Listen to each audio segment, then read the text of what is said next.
Regulatory and drug safety in India, the spurious cough syrup crisis.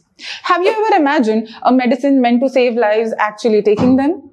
That's exactly what happened in Gambia, Uzbekistan, and even parts of India, where cough syrups made by Indian firms led to the tragic deaths of children. This isn't just a story of faulty drugs. It's a story about regulatory failure, public trust, and the fine balance between health and governance. And yes, it's a case study that fits every GS paper in the UPSC syllabus.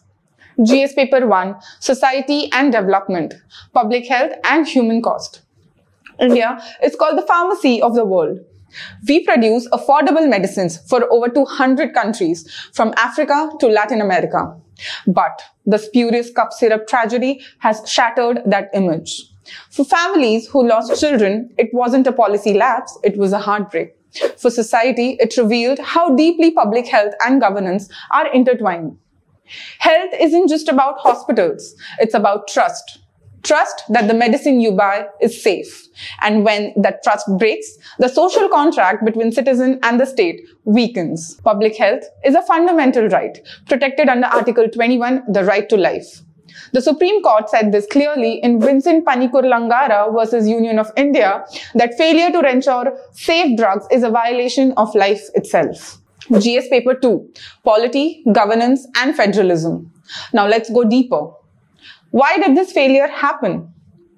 India's drug regulation works under the Drugs and Cosmetics Act of 1940. At the top is the Central Drug Standard Control Organization. But manufacturing licenses, inspections, those are handled by the state authorities. So who's accountable when things go wrong? That's the problem. Nobody clearly is. This split between the center and the state creates what experts call the regulatory fragmentation. Out of over 10,000 pharma units in India, fewer than half gets inspected each year. Testing labs are understaffed, underfunded, and in many cases outdated. A 59th Parliamentary Standing Committee once described this system as a serious deficiency in India's drug control mechanism. Yet, decades later, little has changed. This is where cooperative federalism must step up. Public health may be a state subject, but ensuring safe drugs is a national responsibility. Reforms like centralized licensing of critical drugs, a national drug authority, and digital tracking systems, these aren't luxuries, they are necessities. GS Paper 3, Economy, Technology. India's pharma exports touch nearly $50 billion a year.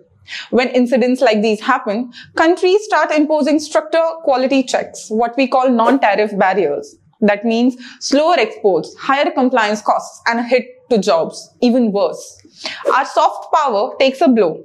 Remember vaccine Maitri during the pandemic? India was hailed as a savior of the global south, but scandals like this erode that goodwill. Technologically, the solution lies in digitization and traceability. Imagine every batch of medicine carrying a QR code, trackable from factory to pharmacy. Niti Aayog has already suggested this using blockchain technology. It is time to act. GS Paper 4, Ethics, Integrity and Accountability. Finally, let's talk about ethics. When an official signs off on a substandard plant, when inspections are skipped to save time or favor someone, that's not just inefficiency, that's an ethical breach. In ethics, we call this administrative apathy, when duty is replaced by convenience. Public service is rooted in one moral code, non-malfeasance, do no harm. When public health systems fail, people lose faith not only in institutions but in governance itself. As former WHO chief Gro Harlem Brundtland said, health systems are not just about services. They are about trust between the state and citizens. And once that trust breaks, no amount of policy can fix it. Answer integration tip for students. In the exam, you can use this one topic in multiple ways. For instance, in GS Paper 2, example of regulatory capture and weak cooperative federalism. In GS Paper 3, link it to economic ethics, quality assurance and India's global image.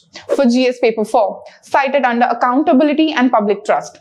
Even in the essay paper, it fits themes like science without ethics is a danger to humanity. Conclusion?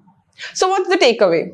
India's drug crisis is not just about one bad batch of syrup. It's about the system that allowed it to happen. Good governance isn't just about making policies. It's about ensuring those policies protect lives.